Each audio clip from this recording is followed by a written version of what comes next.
당신을 통해서 주님의 뜻이 이루어지기를 축원합니다. 인생의 의문점들이라는 책에 나오는 이야기입니다. 한 젊은 경찰이 경찰대학에서 마지막 시험을 치르고 있었습니다. 내용은 이렇습니다. 당신이 런던 외곽을 순찰하고 있는데 근처에 있는 주유소가 폭발했다라는 신고를 받게 됩니다. 가서 출동해 보니 도로는 아수라장이 되어 있고 차들이 뒤집혀져 있습니다. 뒤집어진 차 안에 가봤더니 거기에 알코올 냄새가 역하게 풍기는 남녀가 둘이 그 가운데 있었던 것입니다. 근데 그 중에 옆에 타고 있던 여성은 누군지 아는 겁니다. 누구냐면 자기의 친구의 와이프인데 친구가 멀리 출장을 간 사이에 외간 남자랑 함께 차를 타고 가다가 사고를 당한 겁니다. 이때 오토바이를 몰고 지나가던 사람이 멈추어 서서 도와주겠다고 말합니다. 근데 그 사람은 강도 용의자로서 수배 리스트에 오른 그런 사람입니다. 갑자기 근처에서 한 남자가 뛰어나오며 자기 아내가 임신 중인데 폭발의 충격으로 출산하려고 한다고 외칩니다. 또 다른 사람이 도움을 청하고 있는데 폭발로 인해서 수로 속에 빠졌습니다. 그 사람은 수영을 못하니까 제발 나를 살려달라고 요청을 하고 있습니다. 이런 상황에 처하게 되었을 때 당신은 경찰로서 어떤 행동을 취할 것입니까? 이런 질문이 나왔다고 합니다. 완전히 도로는 아수라장이 되어 있고 그리고 곤란함에 빠진 사람은 죄인도 있고 수배 리스트에 오른 그런 사람들도 있고 이런 상황에서 여러분들은 어떻게 행동하시겠습니까? 그 경찰은 잠시 생각한 후에 이렇게 썼다고 합니다. 나는 경찰 제복을 벗고 그냥 군중 속으로 들어가겠다. 이렇게 답을 했다고 합니다. 왜냐하면 그냥 군중이라면 고민하지 않아도 되는데 경찰 제복을 입었고 또 경찰이라는 아이덴티티, 정체성이 있었기 때문에 혼돈에 휩싸인 것입니다. 우리도 그렇습니다. 저는 목사로서 또 여러분들은 집사로서, 권사로서, 장로로서 그냥 세속 군중 속에 섞이는 것이 훨씬 더 마음이 편할 때가 있습니다. 그런데 우리는 크리스천이라는 그런 정체성을 가지고 있기 때문에 하나님이 사역을 해야 돼요. 하나님의 뜻을 펼쳐가야 됩니다. 우리가 만약 이 모든 것이 부담스럽다고 그리스도인의 정체성을 버리게 된다면 과연 행복할까요? 우리도 세속의 사람들처럼 그 가운데 산다면 우리가 진정으로 행복을 찾을 수 있을까요? 우리가 분명히 알아야 될 것이 있습니다. 우리는 그리스도인으로서 분명한 정체성을 가지고 살아야 된다는 것입니다. 그 그리스도인의 정체성은 하나님이 전적인 선물을 통해서 주어지게 되었습니다. 그래서 8절 말씀해 보니까 너희는 그 은혜에 의하여 믿음으로 말미암아 구원을 받았으니 이것은 너희에게로서 난 것이 아니요 하나님의 선물이라. 우리가 구원받은 것은 전적인 하나님의 선물입니다. 이로 인해서 우리는 그리스도인이라 칭함을 받습니다. 이롭다 칭함을 받게 됩니다. 이 칭함을 버리게 된다면 구원은 우리로부터 멀어지게 되는 것입니다. 우리는 어떤 경우이든지 살아가면서 나는 그리스도인이다 정체성을 드러내야 될 그럴 때가 오게 됩니다. 그런데 정말 그리스도인으로서 살려다 보면은 때로는 자신의 무기력함을 깨닫게 됩니다. 내가 무능함을 마주하는 순간에 처하기도 합니다. 이러한 사실을 통해서 때로는 절망하고 또 자존감도 빼앗기기 마련입니다. 책임이 막중하면 막중할수록 자존감도 쉽게 손상되기 마련입니다. 근데 오늘 말씀을 통해서 우리는 그리스도인으로서 정체성을 갖는데 과연 그 자존감의 근거가 무엇인지를 말씀하여 주고 있습니다. 우리는 어떤 존재일까요? 10절 말씀해 보니까 우리는 그가 만드신 바라. 누가 만드셨어요? 하나님께서 우리를 만드신 존재라는 것입니다. 여기에 대한 정체성을 가지고 있을 때 우리는 건강한 자존감, 셀프 이스팀을 가질 수가 있는 것입니다. 하나님은 우리를 만드셨는데 원어로 보면은 그 만드신 바, 원어로는 포이에마라는 단어를 사용하고 있습니다. 포이에마, 무슨 단어와 비슷합니까? 포이엠, 시라는 단어와 비슷하죠. 하나님이 만드신 시와 같은 작품이 바로 우리라는 것입니다. 세상에는 많은 제품들이 있습니다. 공장에서 찍어내면서 제품들을 만듭니다. 똑같습니다. 그리고 상품으로서 가치가 있고 금방 소모되기 마련입니다. 근데 작품은 다릅니다. 작품은 유일합니다. 예술가의 정신과 뜻이 그 가운데 들어있을 때 작품이다, 이렇게 말합니다. 우리는 하나님이 작품이라는 것입니다. 그냥 공장에서 찍어내는 제품이 아니에요. 소모되는 존재가 아닙니다. 하나님께서 유일무이하게 우리를 만드신 작품이 바로 우리라는 것입니다. 여기에서 우리는 진정한 셀프 이스팀, 자존감을 찾을 수가 있는 것입니다. 어떤 사람은 교만한 사람이 있어요. 어떤 사람은 항상 열등감에 빠지는 사람이 있어요. 왜 그럴까요? 그 근본을 들여다보면은 거기에는 하나님이 창조로부터 내가 지음받았다는 정체성이 부족할 때 쉽게 교만할 수가 있고 열등감에 빠질 수가 있습니다. 사실 교만한 사람도 그 내면을 들여다보면 거기에는 열등감이 숨어 있습니다.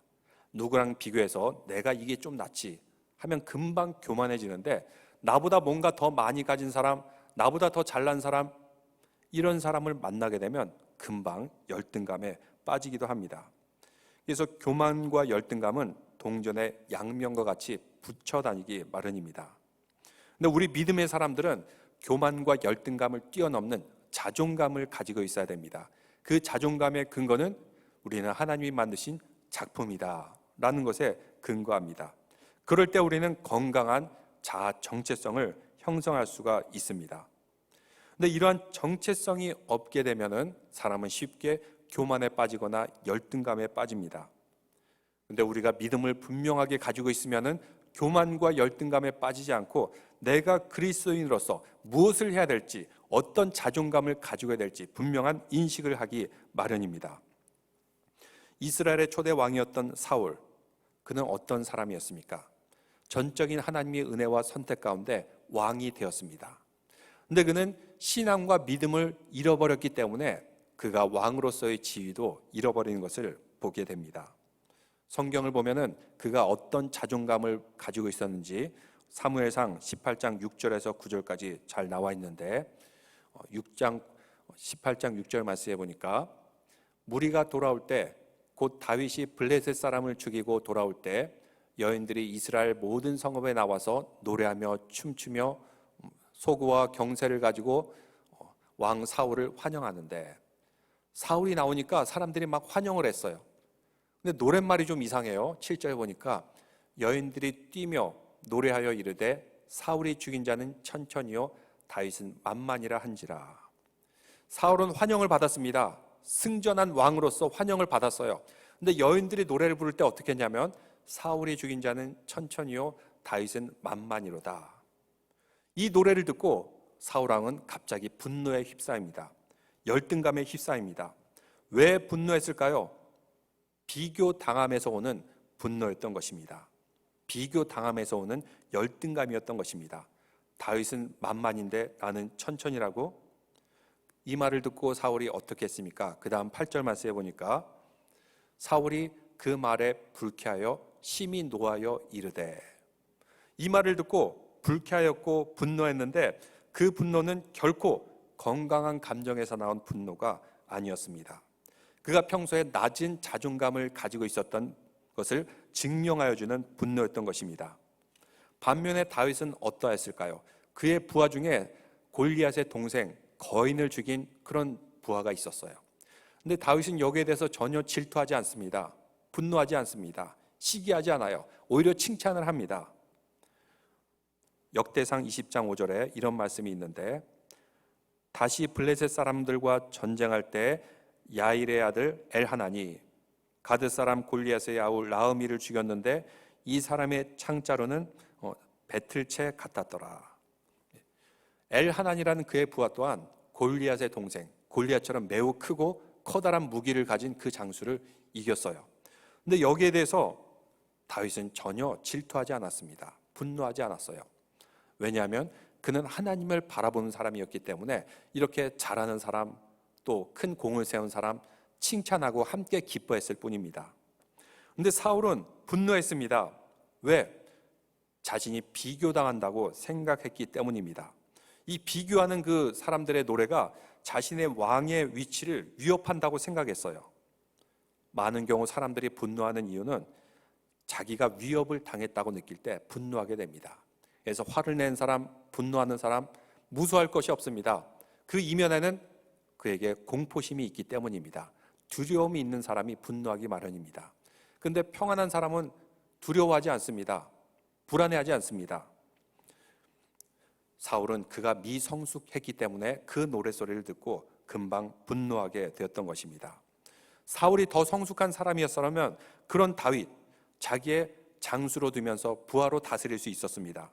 또 자신의 사위로 삼아서 그의 든든한 우군으로 만들 수가 있었어요. 그런데 사울은 미성숙한 사람이었기 때문에 이 기회들을 다 놓치게 됩니다. 또 사울이 왕이 된 것은 어떻게 왕이 됐을까요? 그가 뭔가 공을 세워서 왕이 됐습니까? 그렇지 않습니다. 어느 날 그가 잃은 양을 찾으러 가다가 우연히 사무엘을 만나게 되었고 그 사무엘에 의해서 제비뽑기에서 그는 왕이 된 것입니다. 그러면 하나님께서 주신 왕, 하나님께서 다시 걷어갈 수가 있는 거고 또 하나님께서 더 적당한 사람이 오면은 그에게 왕위를 줄 수 있는 것입니다. 그런데 사울은 여기에 대한 믿음이 없었어요. 그렇기 때문에 다윗에게 스포트라이트가 가게 되었을 때 나의 왕위를 위협하는구나 이런 생각을 가지고 극도의 분노와 질투심으로 표현되는 것을 알 수가 있습니다. 또 9절 말씀에 보니까 이렇게 말합니다. 사무엘상 18장 9절에 보니까 그날 이후로 사울이 다윗을 주목하였더라. 우리는 무엇을 주목하며 살아야 됩니까? 하나님을 바라보고 하나님을 주목하며 살아야 되죠. 근데 사울은 왜 하나님을 바라보지 않고 다윗을 주목하였을까요? 그가 믿음이 없었기 때문입니다. 믿음이 약했기 때문에 다윗을 바라보고 다윗과 비교하고 결국 그의 불안만 높아졌고 그의 두려움만 높아졌던 것입니다. 사람은 살아가는데 핵심 감정이 있어요. 여러분 이렇게 느끼지 않습니까? 어떤 사람을 보면 항상 기쁘고 즐거워요. 어떤 사람 보면 항상 천하태평이에요. 느긋하고 될 대로 되라. 반면에 어떤 사람은 항상 불안과 초조함을 느끼며 사는 그런 사람들을 볼 수 있을 것입니다. 근데 각자의 그 성격, 그 감정, 장점이 있습니다. 거기에는 장점이 있고 단점이 있고 또 좋게 활용하면 매우 건설적으로 활용될 수도 있습니다. 사울은 어떤 마음 상태, 감정 상태였을까요? 이렇게 성경을 쭉 보면 사울 왕은 항상 불안해했던 사람, 분노했던 사람, 이러한 것을 알 수가 있습니다. 그런데 이런 것도 매우 크게 사용될 수가 있습니다. 모든 일에 태평한 사람, 모든 일에 불안한 사람, 이런 사람들이 있는데 각자의 장점이 있어요. 그 특징이 이렇습니다. 어느 글에 보니까 불안한 사람이 있어요. 그의 핵심 감정에 불안함과 염려가 있는 사람. 이런 사람은 특징이 있는데 피아노 연주자가 연주하기 전에 이미 어떤 음악이 나올지 이미 다 알고 있어요. 그리고 어떻게 그 음악을 끝낼지도 다 알고 있는 사람이 불안한 사람의 특징이라고 합니다. 근데 반면에 태평스러운 사람은 피아노를 쳐도 끝나도 무슨 음악이지 무슨 화음이지 전혀 감을 못 잡는다고 합니다. 근데 불안한 사람은 또 특징이 있는데 그가 성을 지키는 임무를 맡게 되었을 때 정말 물 샐 틈이 없을 정도로 성을 아주 완벽하게 지킬 수 있는 성격, 쉽게 불안을 느끼는 성격이라고 합니다. 사울 왕은 분명히 장점이 있었습니다. 자신들보다 훨씬 강한 블레셋과 싸울 때, 여러분 성경을 자세히 보면 알겠지만 블레셋이 이스라엘을 막 쳐들어오지 못해요. 그러니까 계속해서 이 진영이 서로 눈치만 보고 있는 겁니다. 왜 그랬을까요? 블레셋이 쳐들어오고 싶어도 물 셀 틈 없이 사울이 군대를 정비해 놨기 때문에, 진을 배치해 놨기 때문에 블레셋이 쳐들어오지 못하고 있었던 거죠. 그래서 블레셋이 제안을 하지 않습니까? 우리 장군 골리앗과 싸워 이기면은 우리가 이기는 거고 지면 너희가 지는 것이다. 이렇게 제안을 했던 이유는 블레셋이 이스라엘을 쳐들어오지 못했기 때문에 제안한 것입니다. 그만큼 사울은 그 나름대로의 장점이 있었고 은사가 있었던 것입니다. 그런데 자기가 가진 장점을 바라보지 못하고 하나님 믿음을 바라보지 못하고 계속 다윗만 주목해요. 저 녀석이 나의 왕위를 위협하는 것이 아닌가, 저 녀석이 나보다 사람들보다 칭찬받으면 어떤가 하면서 다윗만 주목하였던 것입니다. 결국 그 분노를 이기지 못하고 어떻게 했습니까? 다윗을 죽이려고 창을 2번이나 던졌다. 사무엘상 18장 11절에 이렇게 표현하고 있습니다. 피해 망상증에 시달리게 되었던 것입니다. 그래서 우리가 믿음의 사람이라면 우리가 고정해야 될 시선이 있습니다. 누구를 바라봐야 되죠? 하나님을 바라보고 그리고 믿음을 바라보고 소망을 바라볼 때 우리는 성장하는 그리스도인이 될 수가 있습니다. 근데 안타깝게도 사울은 그러지 못했던 모습, 자존감도 낮아지고 또 자신감도 낮아지고 불안과 분노 가운데 살았던 안타까운 모습을 볼 수가 있습니다. 근데 오늘 성경 말씀에도 나왔듯이 우리 그리스도인은 자신의 정체성, 자존감을 어디서 찾아야 됩니까? 사람의 정체성과 자존감은 관계로부터 형성되게 됩니다. 여러분, 내가 누구인지 우리는 관계를 하면 알 수 있습니다. 내가 아버지로서, 남편으로서, 아내로서, 또 엄마로서 우리는 관계를 통해서 나의 정체성을 찾아갈 수가 있어요. 근데 믿음의 사람은 어떤 관계에서든지 흔들리지 말아야 될 그런 관계가 있는데, 그것은 바로 하나님과 나와의 관계입니다. 어떤 관계예요? 하나님께서 나를 지은 바 되었더라, 만드신 바 되었더라. 우리는 하나님의 작품이라는 그 관계, 이것은 절대로 놓치지 않아야 될 우리 그리스도인의 정체성이라는 것입니다. 하나님이 만드시면 우리는 무엇이죠? 하나님의 형상을 가지고 있습니다. 하나님께서 만드셨기 때문에 매우 소중한 가치를 가진 존재가 바로 우리 인간이라는 것입니다. 예전에 어느 뉴스에서 보니까 유럽의 어느 고물상에서 그림을 하나 발견했어요. 그냥 고물상에 있는 별것 아닌 그림인 줄 알았는데 이 그림을 그린 사람이 고라는 것을 알게 되었어요. 그러자 갑자기 별로 가치가 없던 이 값이 몇 밀리언 달러로 값이 뛰는 것을 볼 수가 있습니다. 똑같은 그림인데 왜 이렇게 갑자기 가치의 차이가 나게 되었을까요? 누가 그렸냐에 따라서, 누가 만든 작품이냐에 따라서 이 작품은 가치가 틀려지는 것입니다. 우리는 누가 만드셨어요? 창조주 하나님께서 만드셨습니다. 그렇기 때문에 우리 한 사람 한 사람은 매우 소중한 가치를 지니고 있는 그런 존재입니다. 하나님께서 우리를 만드셨기 때문에 우리는 하나님의 존귀한 삶을 살 수가 있는 것입니다. 분명한 목적으로 우리를 만드셨던 것입니다. 창세기에 보면 하나님께서 천지 만물을 다 창조하시고 완성하셨다, 이루셨다, 보기 좋았다, 이렇게 말씀하고 있습니다. 하나님께서는 세상을 창조하시고 우리 인간을 만드시고 나서 뭔가 좀 부족하군, 내가 처음 만들다 보니까 뭔가 2% 부족한 것이 있군, 이렇게 말씀하지 않으셨어요.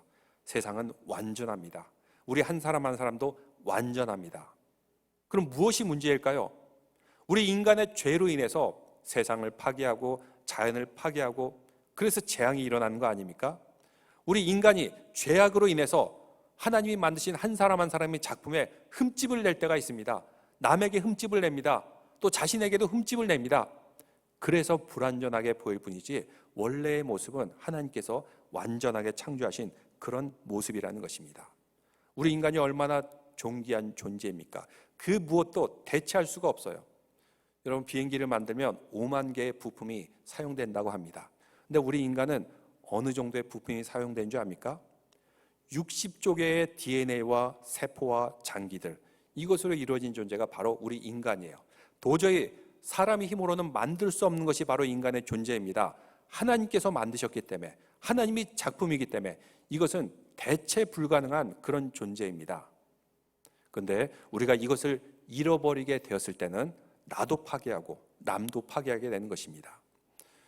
전래동화에 보면은 백설공주 이야기가 있습니다. 그 이야기가 이루어지는 모티브가 있는데, 백설공주의 계모가 아침마다 일어나면서 거울을 보면서 뭐라 그래요? 거울아 거울아, 세상에서 누가 제일 예쁘니? 이러면서 시작한다는 것입니다.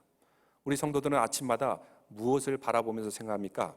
우리는 말씀을 묵상하죠. 영어로는 리플렉션, 말씀의 나를 리플렉션, 비추어 본다는 것입니다. 하나님이 말씀의 나를 비추어 보면서 하루를 시작해야 되는데, 여러분 혹시 이 중에서 거울을 바라보면서 거울아 거울아 누가 제일 예쁘냐, 혹시 이러지는 않습니까? 바로 여기서부터 비극이 일어납니다. 자기를 파괴하고 백설공주를 죽이려고 하였고. 근데 우리는 하나님이 창조한 그 존재로서 나를 바라보게 되고 나를 리플렉션하게 되면 우리의 본 모습을 바라볼 수가 있어요. 우리의 가치를 바라볼 수가 있습니다. 여기에 계신 우리 집사님들, 권사님들, 우리 장로님들 참으로 아름다우십니다. 여러분 한번 거울을 보세요. 너무나도 아름다우세요. 단 김태희하고 비교하지 마세요. 브래드 피트하고 비교하지 마세요. 하나님께서 나를 창조해줬다, 이 말씀에 비추어서 나를 바라보게 될 때 정말로 우리는 모두가 완전하고 완벽한 주님의 자녀인 줄로 믿습니다. 우리는 하나님의 창조된 바, 지으신 바 되었던 것입니다. 근데 쓸데없는 비교를 하면서 남을 상처내고 자기를 상처낸다는 것입니다. 왜? 우리는 원죄를 가지고 있기 때문에. 근데 그 원죄조차 우리가 믿음으로 극복할 수가 있습니다. 구원받았습니다. 왜? 예수 그리스도께서 우리의 죄를 위해서 대신 속하여 줬기 때문에, 예수님께서 친히 죽으셨기 때문에 우리 모든 죄가 속하여졌습니다. 이것은 전적인 하나님의 선물입니다. 이 선물은 누구도 빼앗아갈 수 없는 우리만이 가지고 있는 선물입니다. 이것을 알게 되면 우리는 하나님과의 관계가 화평하게 됩니다. 또 이웃과의 관계도 화평케 됩니다. 모든 삶이 천국으로 변화됩니다.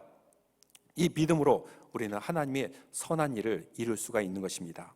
그래서 10절에 보니까 우리는 그가 만드신 바라 그리스도 예수 안에서 선한 일을 위하여 지음을 받은 자이니. 우리를 왜 만드셨어요? 그리스도 안에서 선한 일을 위하여 지음을 받았다. 하나님이 뜻을 펼쳐가기 위해서 지음을 받았다는 것입니다. 그래서 하나님이 사역을 해야 되고, 하나님이 선한 일을 해야 되고, 주님의 몸된 교회를 위해서 일해야 되고, 우리 가정에 들어갔을 때는 우리 가정에서 남편과 아내와 자녀들을 위해서 하나님의 선한 일을 하나둘씩 이루어갈 때 가정이 천국이 되고, 또 교회가 천국이 되고, 우리 공동체가 천국으로 변화되게 되는 것입니다. 말콤 X는 그가 이런 유명한 말을 했습니다. Black is beautiful. 들어보셨죠? Black is beautiful. 그가 흑인 인권 운동을 하게 되었는데, 흑인들이 말로는 백인들 증오하면서 또 흑인 인권 운동, 해방 운동을 하는데, 사실은 그 아프리칸 아메리칸들이 백인들을 동경하고 있어요. 그 마음으로는. 우리도 백인처럼 얼굴이 피부색이 희었으면, 우리도 백인처럼 말투도 좀 세련됐으면, 우리도 백인처럼 이렇게 여러 가지로 인물도 좋고 코도 오똑하고 이랬으면, 자꾸 흑인들이 백인을 동경한다는 것입니다. 그래서 말콤 X는 이렇게 말합니다. 자꾸 백인들 동경하지 말라. 백인들 동경하게 되면 결국 너희 그 마음은 그 노예 상태에서 결코 해방되지 못할 것이다. 그렇지 않다. 우리도 블랙이지만 뷰티풀하다. 아름답다. 블랙이지만 아름답다는 것입니다. 자기의 존재를 그대로 받아들이라는 것입니다. 우리도 그렇습니다. 우리 아시안들 키 큰 사람도 많지가 않고, 또 물론 인물은 좋은 분들 많이 있으시지만, 그래도 이렇게 아무래도 백인들 이렇게 상류층 사람들과 비교해 보면 뭔가 이렇게 부족한 점도 보일지 모릅니다. 그런데 그런 것을 비교하라고 우리를 이 땅에 보내신 건 아니라는 것입니다. 우리는 그 존재로 완전합니다. 하나님이 선한 지으심을 받은 존재입니다. 왜? 우리 한 사람 한 사람을 위해서 예수 그리스도께서 친히 대신 죽으셨어요. 왜요? 그만한 가치가 있기 때문입니다. 제가 아는 목사님이 있는데, 그 목사님도 저처럼 이렇게 수영을 좋아하시고 수영을 잘하시는 그런 목사님이에요. 수영장도 가고 계곡도 가는데 그럴 때마다 사고들이 있었어요. 한 번은 자신의 그 사모님이, 아내가 발을 헛디뎌 가지고 3m 깊이의 수영장에 빠진 겁니다. 물에 빠져서 꼬르륵꼬르륵 소리가 나니까 얼른 뛰어들어서 아내의 머리채를 잡아서 빨리 구해줬다고 합니다. 아내의 머리채를 그때 처음 잡았고 그 이후는 잡은 적이 없다, 이렇게 말씀하시더라고요. 또 한 번은 계곡에 놀러 갔는데 아들이 계곡물에 빠진 겁니다. 마침 그곳이 깊은 곳이었어요. 아들이 또 꼬르륵꼬르륵 하면서 물속에 빠져가자 얼른 뛰어들어서 아들의 목숨을 살려주었어요.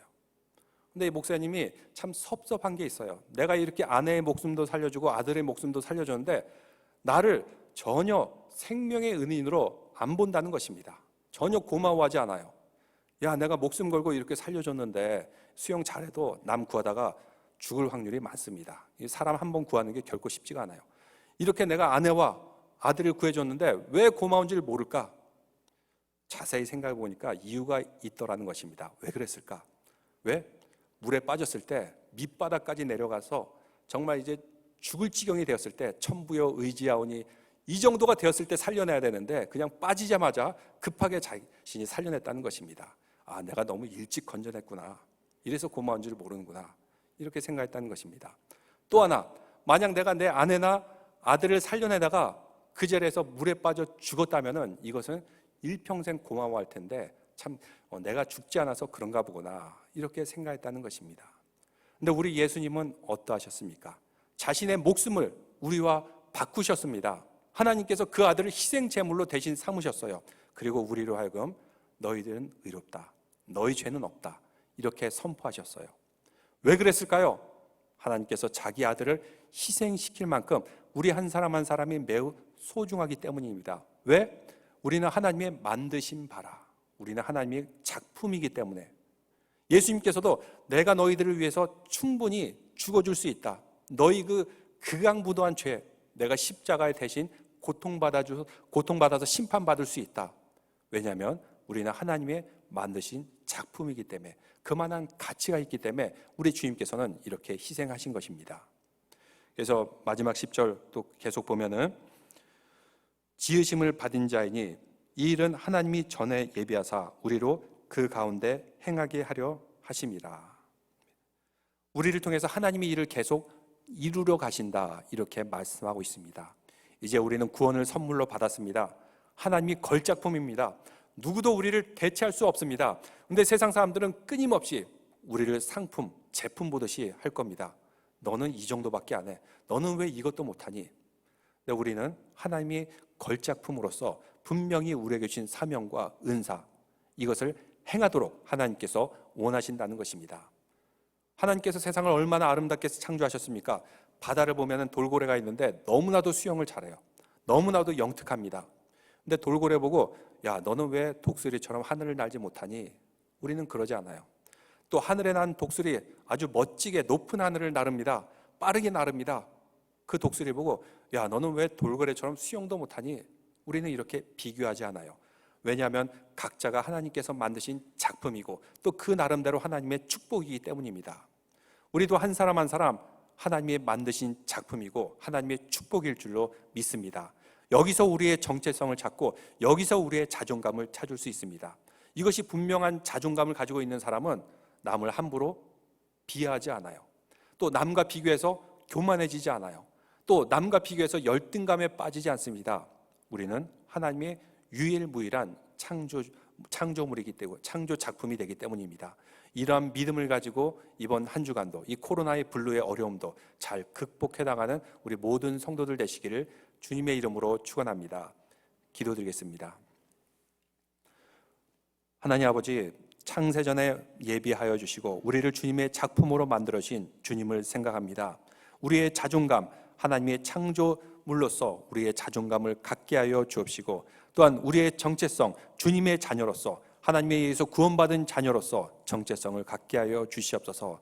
이 코로나 인해서 마음이 울적한 성도들이 있습니다. 또 여러 가지 답답한 성도들이 있습니다. 이 가운데 분명한 것은 주님께서 우리에게 주신 약속과 축복이 있다는 그 믿음을 가지고 모든 어려움 극복해 가게 하여 주옵시고, 또한 어두운 영에 사로잡히지 않고 주님의 밝은 빛 가운데 거함을 통해서 하나님과 화평을 이루고 또 이웃과 화평을 이루는 모든 성도들 되게 인도하여 주시옵소서. 예수 그리스도 이름으로 기도드리옵나이다.